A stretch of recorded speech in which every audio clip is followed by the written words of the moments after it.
Bore da gyfeillion a chroeso i'r Oedfa. Mae'n dweud tu ôl I fi coeddiadau, ond I fod yn gywir, cyhoeddiad sy'n bod yma, dim ond un sy'n gen I. Fydd yna gyfarfod pwyllgor gofalaeth Glanau Ogwr, nos Iau, am 7 gloch yr hwyr yma yn y Tabernacl. A dyna I chi'r coeddiadau, ac fydd erbynion yr offrwm yn awr. Diolch yn fawr I chi. Bore da, chi'n clywed fi nawr? Da iawn. Yfory, sef dydd llun Ionawr yr 15, bydd diwrnod I gofio gweinidog ac actifydd Cristnogol Americanaidd Martin Luther King Jr. Daeth yn lefarydd ac arweinydd mwyaf gweladwy'r mudiad hawliau sifil o 1955 hyd at ei lofruddiaeth yn 1968. Mae King yn fwyaf adnabyddus am hyrwyddio hawliau sifil drwy ddulliau di-drais ac anufuddod sifil, oedd wedi hysbrydoli gan ei gred Cristnogol a phrotestiadau di-drais Mahatma Gandhi. Arweiniodd King foicot bysiau Montgomery yn 1955. Yn ddiweddarach, ddaeth yn lywydd cyntaf cynhadledd arweinyddiaeth Cristnogol y de, Christian Southern Leadership Conference. Fel llywydd y gynhadledd, arweiniodd frwydr aflwyddiannus yn 1962 yn erbyn arwahanu yn Albany, Georgia. Hefyd helpodd I drefnu protestiadau di-drais yn 1963 yn Birmingham, Alabama. Bu hefyd yn cynorthwyo a threfniadau o'r ymdaith I Washington yn mis Mawrth 1963, lle traddododd ei araith enwog, Mae gen I freuddwyd, I have a dream, ar grisiau cofeb Lincoln. Yna, ar y 14 o Hydref 1964, enillodd King wobr heddwch Nobel am frwydro yn erbyn anghydraddoldeb hiliol drwy wrthwynebiadau di-drais.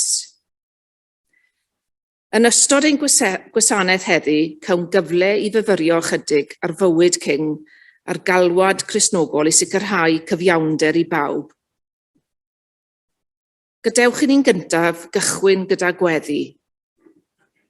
Gweddiwn.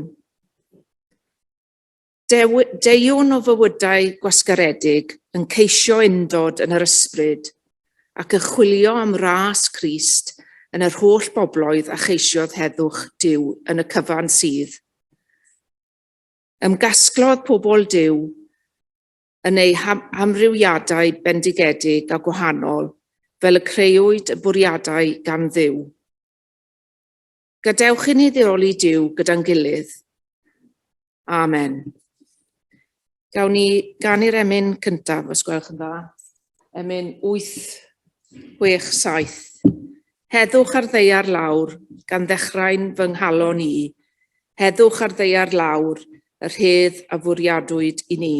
A Duw'n tad drigarog, brodyr oll I ni. Cerddwn oll gyda'n gilydd, mewn hedd a harmoni. Emyn 867.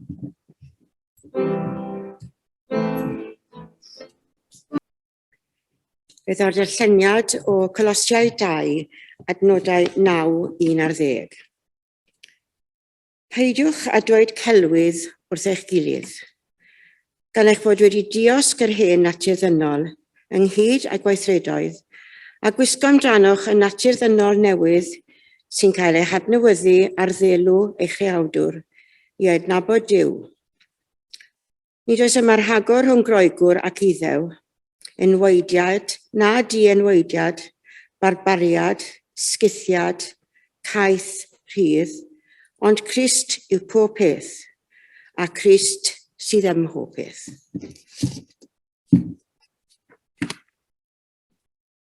Roedd King oedd yn cynrychioli'r SCLC, sef Cynhadledd Arweinyddiaeth Cristnogol y De, ymhlith arweinwyr sefydliadau hawliau sifil y Big Six, a oedd yn allweddol yn rhefriadaeth yr orymdaeth I Washington ar gyfer swyddi a rhyddid, ac yn halwyd ar yr 8 o Awst 1963.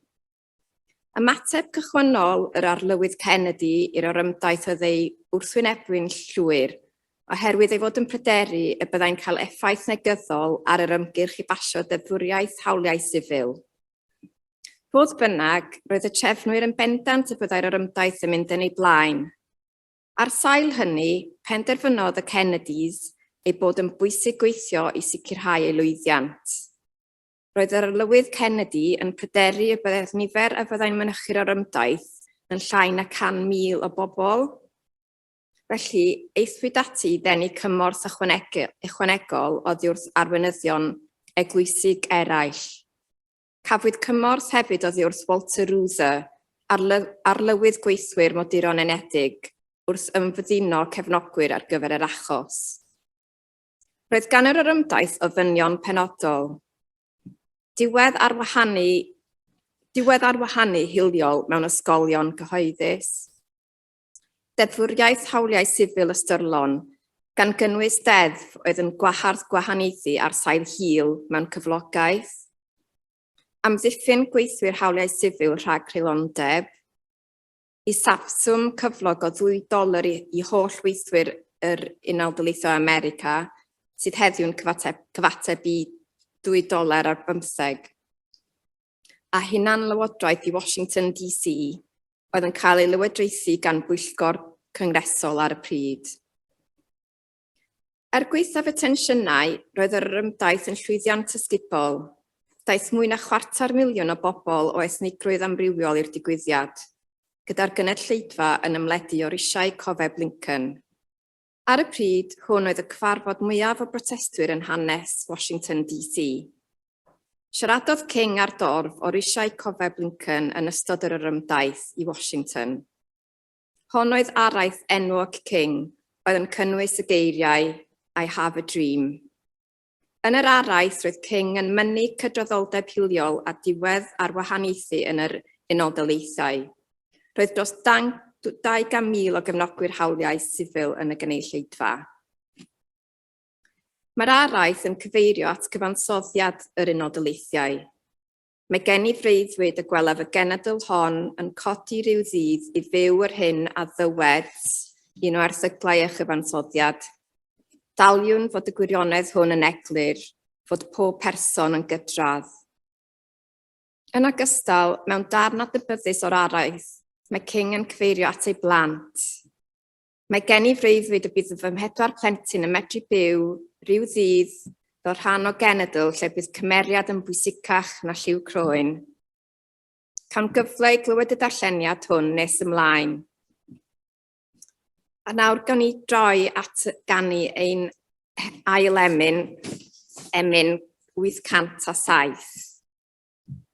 Nid oes yng Nghrist na dwyrain de, gorllewin gogledd chwaith. Cymdeithas gref o gariad sydd yn un drwy'r ddaear faith. Emyn 807.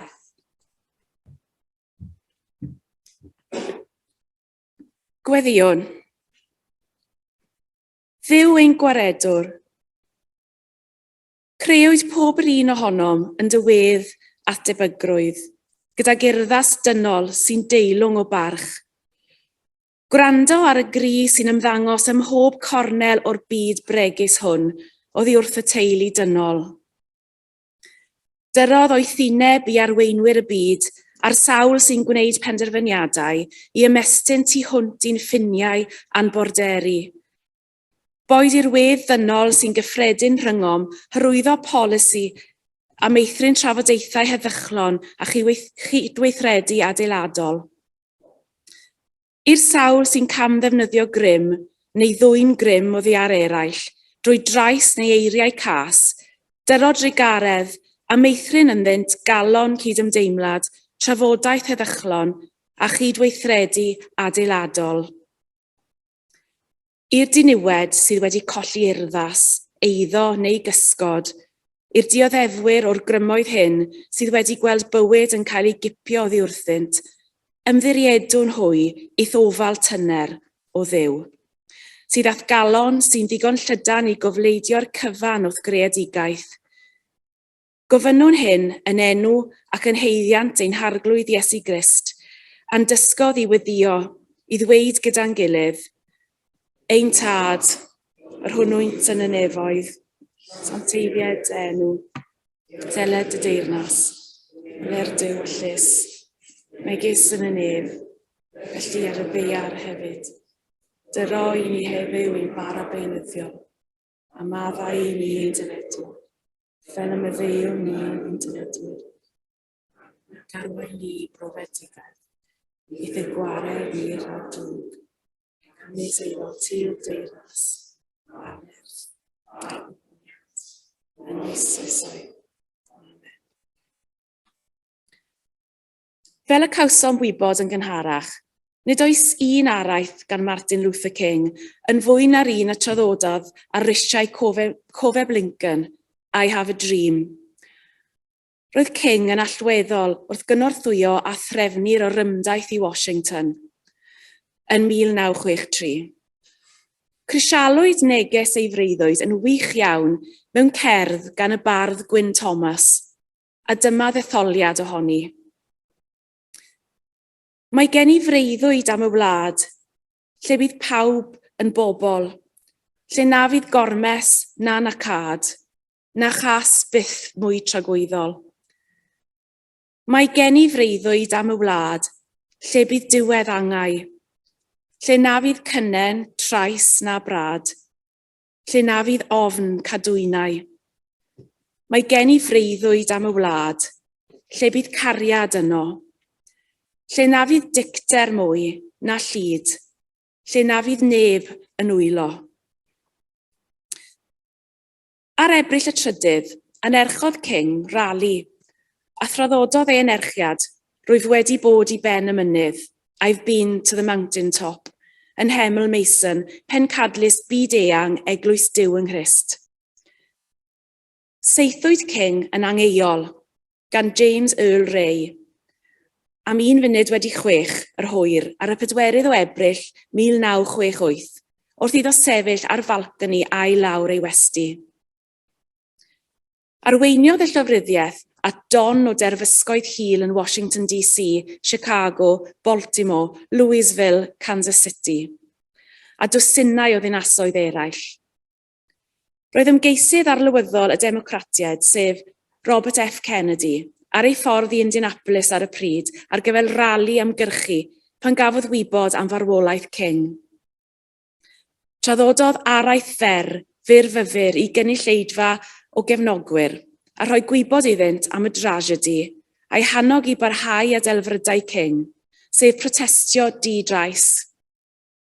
Y diwrnod canlynol siaradodd yn Cleveland. Galwodd James Farmer Jr. ac arweinwyr hawliau sifil eraill hefyd am weithredu di-drais, tra bod Stokely Carmichael oedd yn ffigwr mwy milwriaethus wedi galw am ymateb mwy grymus. Gadewch I ni ganu'n hemyn nesaf, sef 854. Fel gweinidog, mi roedd Martin Luther King a'i brotestiadau di-drais yn esiampl I ni gyd heddiw o beth yw bod yn ddisgyblion ffyddlon i'r arglwydd Iesu Grist. Roedd Iesu ei hun yn ein hannog I godi'n llais dros y di-drais a gwneud hynny mewn modd di-drais. Pan gafodd Iesu ei arestio yng ngardd Getsemane, Pedr oedd y cyntaf I estyn at y cleddyf. Ond yma Iesu yn dweud wrtho, cadwad y gleddyf, bydd pawb sy'n trin y cleddyf yn cael ei lladd ar cleddyf. Mae yna wers I ni gyd fan hyn. Beth sydd gan hanes Martin Luther King I ddweud wrtho ni heddiw? Beth yw ein galwad ysbrydol a Christnogol pan yn dod at gyfiawnder I bawb? Heddiw yn fwy nag erioed, mae dal ymrannu yn ein plith. Mae dal anghyfiawnder, hiliaeth, homophobia, anghyfiawnder at bobl anabl, anghyfiawnder at y tlawd, ac anghyfiawnder at ferched. Felly mae dyletswydd arno ni fel eglwysi ac unigolion i'n godi'n llais a gweithredu, fel y gallwn. Mae diarhebion 31, adnod 8 I 9, yn dweud wrthym, siarad y ran y bobl hynny sydd heb lais, ac am ddiffyn y rhai sydd wedi colli popeth. Codad y lais o'i plaid nhw. barna'n gyfiawn, a dadlau dros hawliau'r rhai mewn angen a'r tlawd. Mae angen doethineb fel hyn ar bob un ohonom. Mi gofiwn hefyd yr hyn ddywedodd yr apostol Paul yn ei lythyr at y Colosiaid. Gadewch i ni glywed y darn eto. Does dim gwahaniaeth rhwng iddew a rhywun o genedl arall, neu rhwng cael eich enwadu neu ddim. Does neb yn cael ei ddiystyru am ei fod yn farbariad, diaddysg, neu'n anwariad gwyllt. Does dim gwahaniaeth rhwng y ceithwas a'r dynesydd rhydd. Yr unig beth sy'n cyfri ydy Meseia, ac mae ym mhob un ohonom ni sy'n credu. Mae pob un ohonom yn blant i Dduw, yn rhan o'r un teulu, yn perthyn gyda'n gilydd, dim ots beth yw ein lliw'n croen, ein daliadau, ein hiaith na'n diwylliant. Y peth pwysicaf yw'r Meseia, ac i weld yr arglwydd Iesu ym mhob un ohono ni. Yn ei gariad, fe roddodd Iesu ei hun yn aberth dros bawb. Oherwydd ei gariad, mi awninnau hefyd ati i garu. Ar wefan Sul cyfiawnder hiliol, maent yn dweud, ni ddylid ystyried anghyfiawnder yn fater beichus a chymleth i'w osgoi, ond yn gyfle i eglwysu ganolbwyntio ar y tair prif egwyddor, sef cofio, myfyrio ac ymateb. Cofio pwysigrwydd cyfiawnder hiliol a chyfiawnder i bawb. Myfyrio ar ymrywiaeth pobl a diolch i Dduw amdanynt. Ymateb trwy weithio i roi terfyn ar anghyfiawnder, hiliaeth ac anwybodaeth, a hynny trwy barodrwydd i weithredu ac mewn ysbryd o weddi. Gadewch i ni felly droi at yr arglwydd mewn gweddi cyn i ni ganu yn hemyn olaf. Gweddiwn. Duw a thad yr holl bobl, yn dy gariad, creaist genhedloedd y byd i fod yn deulu, a dysgod dy fab i ni garu ein gilydd. Eto, mae ein byd wedi rwygo gan ragfarn ymffrost a balchder. Cynorthwyo'r gwahanol genhedloedd i garu a deall ei gilydd yn well. Dwysa ynom gydymdeimlad, goddefgarwch ac ewyllus da, fel y gallwn ddysgu i werthfawrogi'r rhoddion y mae cenhedloedd eraill yn ei rhoi i ni, ac i weld yn yr holl bobl. Ein brodyr a'n chwiorydd y bu Crist farw drostyn nhw. Arbed ni rhag cenfigen, casineb ac ofn, a helpa ni fyw gyda'n gilydd fel aelodau o un teulu gartref yn y byd, meibion a merched o un tad, sy'n byw yn rhyddid plant Duw, trwy Iesu Grist ein harglwydd. Amen. Trown at yr emyn ola, rhif 871, dyrod y gariad i'n clymu, dy gariad fyddon ein plith, dyrod y gariad i Gymru, bendithion gwasgar fel blwyth. Dysg i ni ddeall o'r newydd, holl ystyr cariad at frawd, dyrod y gariad i'n clymu, dy gariad di. Gadewch i ni gyd adrodd y ffendith gyda'n gilydd. Gras ein harglwydd Iesu Grist, a chariad Duw, a chymdeithas yr ysbryd glân, a fydda gyda ni oll. Amen.